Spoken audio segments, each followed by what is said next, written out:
예, 수요일 묵상의 시간입니다. 출애굽 모든 여정의 인도자는 사람 모세가 아니라 하나님이시다.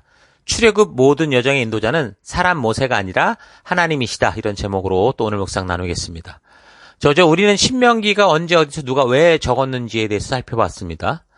출애굽 후 40년째 11월에 모세가 모압 평지에서 출애굽 2세대들에게 하나님을 오해하지 않도록 또 하나님이 누구신지를 바르게 알게 해서 하나님과의 언약 백성된 의미를 바르게 알리는 것이고, 그래서 이 2세대들이 약속의 땅에서 언약 백성, 하나님 나라 백성다운 삶을 바르게 살 수 있도록 하기 위한 거다라는 걸 우리가 알았죠. 자, 모세가 적은 이 모세오경 전체를 통해 아주 강조되고 있는 건 뭐라고 그랬습니까? 하나님에 대한 정확한 이해라고 그랬어요. 근데 사람들이 자꾸 하나님을 오해하고 자기가 원하는 우상의 형태로 만드는, 이거를 그래서 자꾸 경계하는 그런 내용인 거죠. 이거는 신앙의 첫 순간, 그러니까 믿음의 바른 방향을 잡게 하는 굉장히 중요한 사실인데, 여기서 하나님을 처음부터 오해하고 자기 생각대로 그냥 이게 픽스해버리면, 그래서 고집하면 결국은 예배당 안에 와 있는데 예배당 안에서조차 하나님께서 나를 만드신 대로 내가 변화되야 되는 게 아니라 내가 생각한 대로 하나님을 운영하려고 하죠. 지극정성과 치성을 들어가면서 내가 순종하도록 하나님이 보낸 그 땅에 하나님을 다 시켜서 하나님으로 하라고 하는 그 우상 숭배의 삶을 살게 됩니다. 그래서 하나님으로 하여금 내가 원하는 대로 움직이게 하는, 그게 미신인데 미신에 빠진다는 거예요. 자, 그래서 우리가 이런 사실 잊지 말고 이 신명기를 모세가 왜 이렇게 적고 있는지, 왜 이런 역사들을 말하고 있는지 우리가 잘 깊이 생각해 볼 수 있는 시간이 되기를 바랍니다.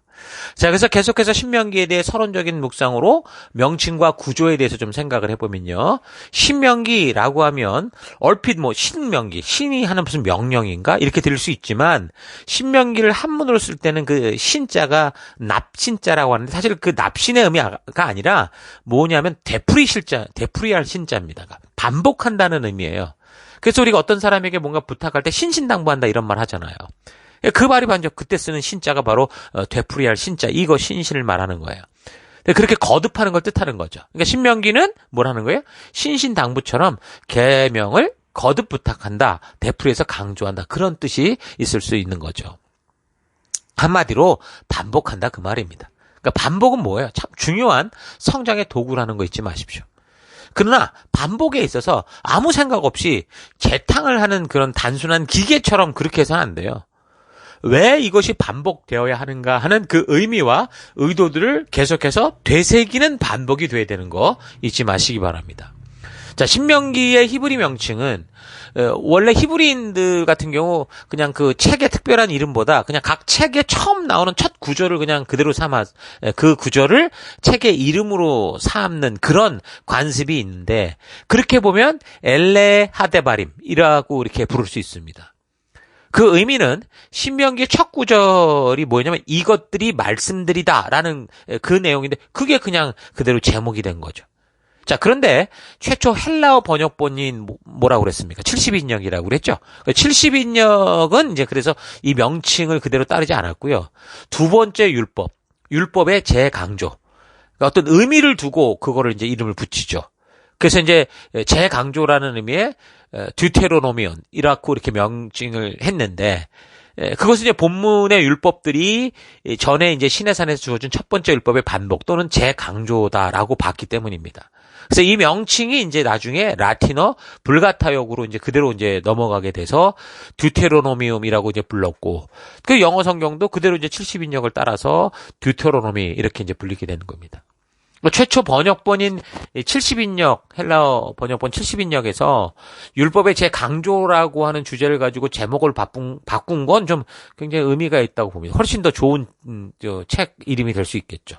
그러니까 신명기는 하나님이 주신 법도와 규례에 대해 40년의 광야 생활의 역사적인 경험을 바탕으로 하나님께서 말씀하신 언약의 중요성, 또 법도와 규례의 중요성을 알게 하면서 하나님을 오해하지 않고 바르게 하나님과의 온전한 관계 가운데 동행하는 삶을 살 수 있도록 인도하는 말씀이다 라고 할 수 있습니다.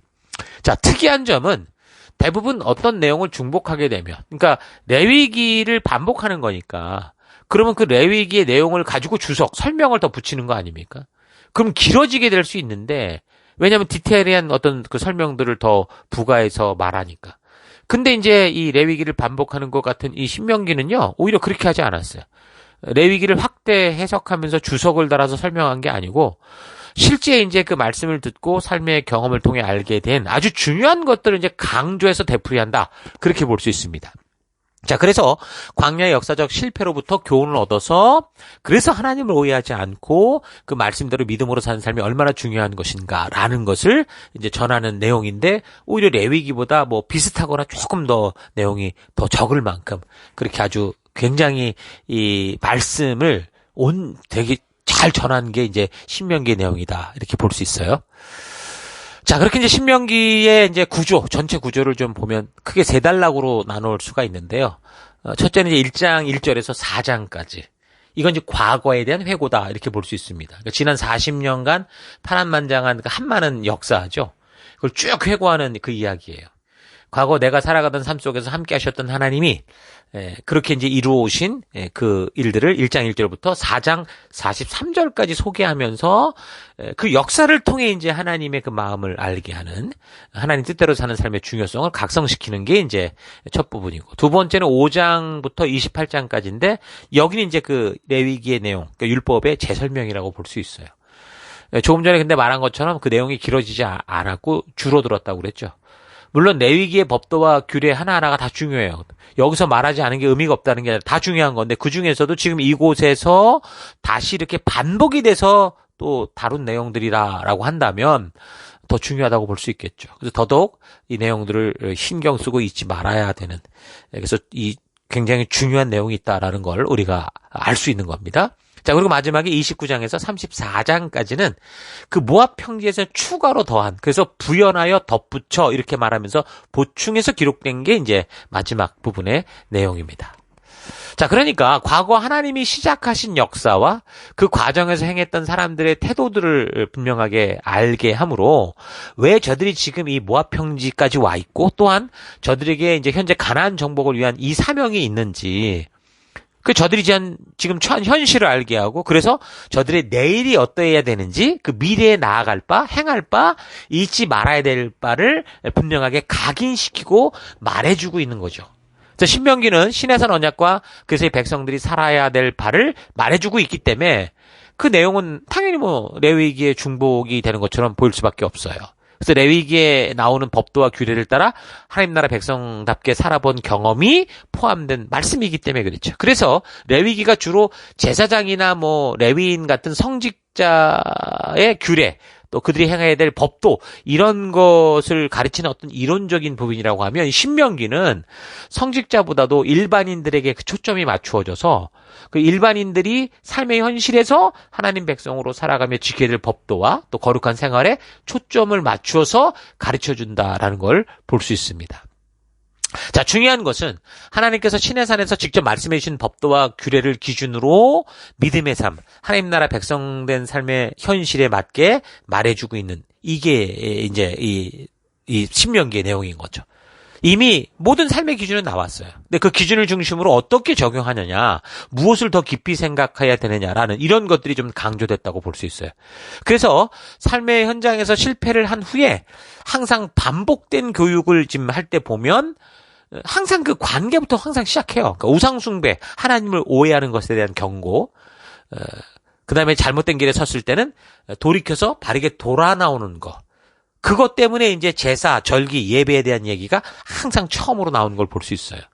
하나님은 분명히 죄에 대해 심판하시지만 심판이라는 게 뭐 파멸과 파괴가 목적이 아니라 바르게 돌이켜 서려고 하는 게 목적이기 때문에 하나님이 항상 징계와 심판을 하셔도 항상 바른 관계 회복에 초점을 두고 그리고 이제 건강한 제사장 나라로 주신 사명에서 계속 그 길을 걸어갈 수 있도록 그렇게 이제 인도해 주시는 것을 볼 수 있습니다. 자, 이런 전체 구조와 신명기 핵심 포인트들을 여러분 잘 좀 염두에 두시면서 우리 묵상하며 살펴갈 수 있기를 바랍니다. 출애굽 1세대들, 그러니까 하나님의 약속을 쉽게 여겨서 결국 60만 명이 이제 40년 만에 이제 다 죽게 됐었잖아요. 자, 그리고 나서 이제 저들 후대로 남은 2세대들에게 또다시 하나님의 약속, 생명과 진정한 축복을 준 이 말씀을 다시 전하는 모세의 심정이 어땠을까 좀 이렇게 생각을 해보면 모세가 뭐 역사를 돌아보면서 정말 그 역사의 산 증인 아닙니까? 그래서 그 이제 안타까운 마음에 피를 토하듯 다시 그 하나님의 그 의도, 하나님의 법도, 규례를 그 듣는 대상에게 말하는 건데 그 말하는 지금 듣는 대상들이 나이가 많아야 60세 정도라고 그랬잖아요. 그러니까 지금 우리 교회처럼 젊은이들이 많은 입장에선 60세라고 해도 굉장히 좀 연세 들어 보일 수 있지만 그때 당시 이 120세의 모세가 60세의 이 아이들을 보면 완전히 뭐 애기 같아 보였겠죠. 근데 지금 심정이 어떤 심정이에요? 어떤 상황이에요? 그런 애기들만 지금 저 홀로 전쟁터로 보내야 되는 그런 심정이었다라는 거예요. 그래서 신명기 3장 25절을 보면 모세가 좀 직접 가나안 땅까지만 얘들 좀 데리고 들어갔으면 어떠냐 그렇게 하나님께 간구하는 걸 보는데 아마도 이런 철부지 같은 이 아이들을 두고 간다라는 게 너무 안타까워서 그랬을 거라고 봅니다. 지금 막 태어난 아기를 두고 세상을 떠나야 되는 엄마의 그런 심정인 거죠. 그런 식으로 이제 모세의 마음을 우리가 좀 잘 염두에 두고 읽어가면 좋겠어요. 근데 어쨌든 모세는 가나안 땅에 들어가지 못합니다. 그래서 모세는 하나님의 이런 분명한 뜻을 알고 자기 생각대로 해달라고 하나님께 고집을 피우지 않아요. 그래서 요단강 건너편 이 모압 평지에서 이제 가나안을 실제로 정복할 그 후세대들에게 이 하나님의 진짜 마음, 하나님의 이 하나님과의 약속, 그 하나님의 그 진정한 그 뜻을 그래서 전하고 외치는 거기까지 해서 이제 자기 사명을 마무리하는 겁니다. 그리고 이제 비스가산, 그러니까 느보산 꼭대기에 올라가서 사모하던 가나안 땅을 보는 거죠. 저 북동쪽의 길르앗 지역부터 북쪽 끝이죠. 남쪽으로 쭉 내려오면서 이제 뭐 납달리, 이제 단 지파, 뭐 납달리 지파 이렇게 쭉 이제 내려가게 되는데 그 배당받은 땅을 쭉 보고 지중해, 저 서쪽 끝으로는 지중해를 보고 또 남쪽 끝으로는 이제 사해, 소알 땅까지. 산 위에서 눈으로만 보고 결국에는 하나님이 부르시는 곳으로 이제 가게 됩니다. 그때 이제 모세 나이가 120세였는데 기록을 보면 눈이 흐리지도 않았고 기운이 쇠하지도 않았다고 기록을 해요. 그리고 지금 보면 이 백성들을 데리고 들어갈 그 의지까지 충만했었어요. 그런데 하나님께서 허락하지 않으셨어요? 그러니까 모세의 간구가 자기의 만족을 위한 게 아니라 주신 사명을 위해서 내가 이거를 좀 하면 안 되겠냐라고 하는데도 하나님은 허락하지 않으시죠. 자, 이런 걸 보면 하나님의 그 의지도 분명히 대단한 걸 볼 수 있는데 하나님의 분명한 무슨 뜻이 있겠죠. 그래서 우리는 이 역사를 통해서도 하나님이 어떻게 일하시고 어떤 식으로 일하시는가, 어떤 분이시고 어떻게 일하시는가 우리가 바르게 좀 묵상할 수 있어야 돼요. 모세가 가나안에 들어가지 못하는 분명한 그 표면적 이유는 뭐였습니까? 그 광야 38년을 다 돌고 가데스에 갔을 때 그곳에 물이 없어가지고 그 벌어졌던 무리바 사건 때문이었죠. 그 2세대들이 막 부모 닮은 것처럼 그냥 물이 없음을 호소하는 데 있어서 과하게 표현하고 막 이러는 바람에 모세를 자극했죠. 그래서 결국 모세가 하나님이 해결해 주시는 그 방법을 받아놓고도 하나님의 방법이 아닌 막 반석을 자기가 빡빡 치면서 그냥 이 폐역한 백성 어쩌고 저쩌고 하는 식으로 자신의 화를 표현하고 그냥 하나님의 거룩을 가리웠는데 이제 그게 빌미가 돼서 들어가지 못하는 거, 이건 이제 공식적인 그가 가나안에 들어가지 못하는 이야기입니다. 자, 그런데 그런 점도 있겠지만 모세가 그렇게 뭐 한 번 실수한 거 가지고 거기까지 못 가게 하는 거, 이건 좀 무리가 있다고 생각할 수 있죠. 계속되는 내용을 보면 알 수 있습니다. 그러니까 홍해를 갈랐던 모세가 어땠을까요? 이번에 이제 가나안을 들어가기 위해서 하나님의 계획은 요단강을 또 이제 홍해처럼 가르는 거였는데 그렇게 되면 어떻게 되겠어요? 모세가 아무리 자기는 아니다고 겸손하게 행동을 해도 말을 해도 사람들은 모세를 어떻게 보겠어요? 살아있는 신으로 보겠죠. 그를 신처럼 섬기려고 했을 거예요. 과한 착각에 빠져버렸을 거라는 거죠. 더 중요한 건 뭐예요? 그런 모세가 있다면 그 다음 세대의 리더는 세워지지 않는다는 거예요. 그래서 이제 하나님께서는 모세가 아니면 안 된다, 그런 말을 못하게 하시려고 모세가 아니어도 여호수아라는 다른 사람을 통해서도 일을 하게 하심으로 해서 이 믿음의 여정을 인도하는 인도자는 사람이 아니라 하나님이시다라는 거를 잊지 않게 하려고 여전히 건강했고 열정이 충만했던 모세를 더 이상 이제 들어가지 못하게 하고 당신께로 이제 오게 하셨죠. 자, 오늘날도 이 꽤 이름 있는 교회들이 성장하는 과정에서 보면 하나님께서 목사들을 통해 뭐 신유의 은사나 뭐 예언의 은사나 이런 거를 막 행하심으로 해서 그 초창기 사람들이 굉장히 많이 몰리게 되거든요. 이제 그런 거 한 번만 딱 터지고 나면 계속 이제 그런 어떤 사람들이 몰려들게 돼 있어요. 근데 이제 목사들이 이제 그런 시간이 흘러가면서 이제 하나님의 역사를 소망했던 처음에 그 겸손한 마음들이 많이 희석되죠. 그래서 마치 그 신유의 은사가 막 자기가 가진 능력인 것처럼 착각을 하고, 자기가 무슨 예언에 어떤 능력이 있는 것처럼 착각을 하고, 은근히 그게 자랑하게 되고, 그걸 갖고 사람들을 끌어모으려고 하는 그런 식으로 이용을 하게 돼요. 그러다 보면 이제 자신의 어떤 그 존재가 일반 사람들과는 다른 차원의 그런 그 어떤 높이로 올라가고, 그런 걸 통해서 뭐예요? 자신의 명성과 권위를 세우고, 따라오는 부를 채우고, 그러다가 지금 교회들이 무너질 때가 얼마나 많습니까? 그런 교회 성도들은 그런 신유의 은사를 보인 목사를 정말 신처럼 막 떠받들거든요. 이런 이유가 하나님께서 모세라는 최고의 리더로 하여금 가나안을 정복하는 일까지 시키지 않고 그를 불러가시는 분명한 이유라고 할 수 있어요. 이번에 봤던 그 나는 신이다라는 그 이 다큐멘터리 그 이단들에 대한 얘기도 보면 거기 그 JMS라는 그 말 같지도 않은 것도 쫓아갔던 아주 학력도 높았던 그 뭐라고 그래요? 후계자 같은 사람이 와서 이제 인터뷰하는 이런 걸 봤더니 자기도 처음에 이 사람이 그 예언하는 게 다 맞았다는 거예요. 근데 그거 하나 때문에 이제 모든 걸 다 이제 다 그렇게 믿어버리는 이게 참 인간의 연약함인 거죠. 그러니까 이거는 지금 하나님이 모세를 이렇게 굳이 데려가시는 건 하나님의 질투가 아닙니다. 바른 믿음의 대상을 알고 이 백성들이 바른 믿음의 길을 걸어갈 수 있도록 하기 위해서 그래서 결국에는 하나님이 원래 창조하시고 준비하셨던 그 생명과 평강의 복을 바르게 누릴 수 있도록 하기 위한 정말 하나님의 그런 너무 사랑에 넘치는 인도다라고 볼 수 있는 거죠. 여러분 그래서 모든 교회에서 제일 조심해야 되는 게 뭡니까? 사람을 절대화해서는 안 된다는 겁니다. 사람을 절대화하면 사람이 우상이 돼버리는 거예요. 특별히 하나님의 공동체 안에서는 그 사람이 없으면 안 된다 이런 식으로 하면 안 돼요. 근데 그런 교회는 잘못된 거예요. 모세가 없으면 안 된다. 그러면 어떻게 돼요? 모세가 우상이 되는 거예요. 여러분 이런 사실 잊지 마시고 우리도 우리의 삶과 사역의 현장에서 누군가 유능한 사람을 찾아서 그 사람에게 기대를 걸고 사는 그런 게 아니라 이 모든 일의 주관자 되신 분이 하나님이시고 하나님께서 시작하신 이 일을 하나님께서 반드시 이루신다라고 하는 이런 믿음을 가지고 모세를 이어가는 이 여호수아와 같은 순종하는 마음과 자세를 가지고 살아가는 그런 생명 낳는 생명을 세워가는 여러분과 제가 될 수 있기를 바랍니다.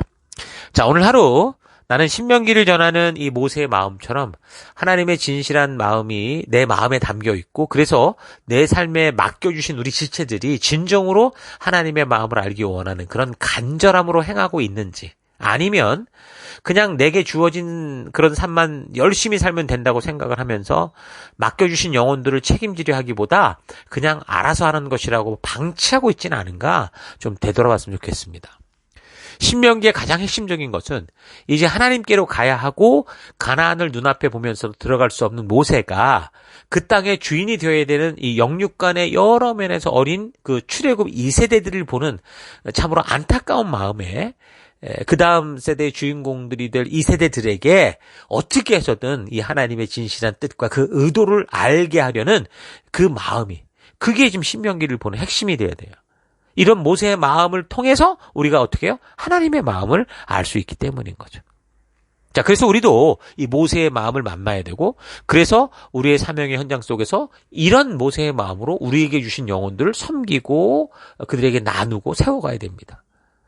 하나님은 선생을 찾는 게 아니라 아비를 찾고 계신다고 그러죠. 맡겨주신 영혼들에게 단지 선생이 되고 리더가 되고 목사가 되는 게 아니라 그 한 영혼이 하나님의 마음을 품은 새로운 사람으로 새롭게 태어나게 하는 아버지의 마음을 가진 자가 되어 가야 됩니다. 하나님이 찾은 성도가 바로 이런 사람인 거예요. 모세와 같이 그래서 다음 세대들을 바르게 하나님의 길로 인도하고자 하는 거룩한 마음을 품을 수 있는 그런 여러분 될 수 있기를 바랍니다. 한 영혼의 생명을 소중히 여기고 저들을 영원한 생명으로 이끄시고자 하는 하나님의 마음, 하나님의 눈을 가지는 여러분들 되기를 바랍니다. 바로 그 한 생명을 위해 이 땅에 오셔서 고난받으시는 예수님처럼 여러분 이번 주간이 이제 바로 그런 고난 주간으로 우리가 지내고 있는데 나의 영혼을 위해 죽음으로 가는 그 한 영혼을 위해 십자가에 죽으신 우리 예수님처럼 그 골고다의 길을 기꺼이 걸어가는 여러분과 제가 되기를 축원합니다. 자, 오늘 하루도 힘내십시오. 잠시 기도하겠습니다. 하나님께서는 한 영혼을 볼 때 하나님 아버지와 같은 눈으로 보고 섬기고자 하는 마음을 가진 사람을 찾으시고 우리에게 그런 아버지의 마음을 먼저 보여주셨는데 여전히 내 삶의 현장에서 맡겨주시는 영혼조차 바르게 섬기지 못하고 무관심하고 내가 바라고 원하는 것만을 추구하며 살아온 삶을 회개합니다. 하나님께서 신명기의 말씀을 통해 반복하고 또 반복하며 하나님의 마음을 바르게 품고 사는 다음 세대를 세워가기 원하시는 것 잊지 않고 내 교회, 내 셀 안에서 함께 연결하여 주신 예수님의 피로 낳은 생명들을 소중히 여기며 사는 내가 되기 원합니다. 희생이 없는 순종이 없다는 거 잊지 않고 한 생명을 세우기에 내게 있는 것들을 기꺼이 희생하며 내게 주신 하나님 아버지의 마음을 그 생명들에게 모세와 같은 심정으로 전해가는 내가 되기 원합니다. 하나님 그 길로 우리를 인도해 주시고 그 길 가운데 우리와 함께 하신 하나님 감사드리고 예수님 이름으로 기도했습니다. 아멘.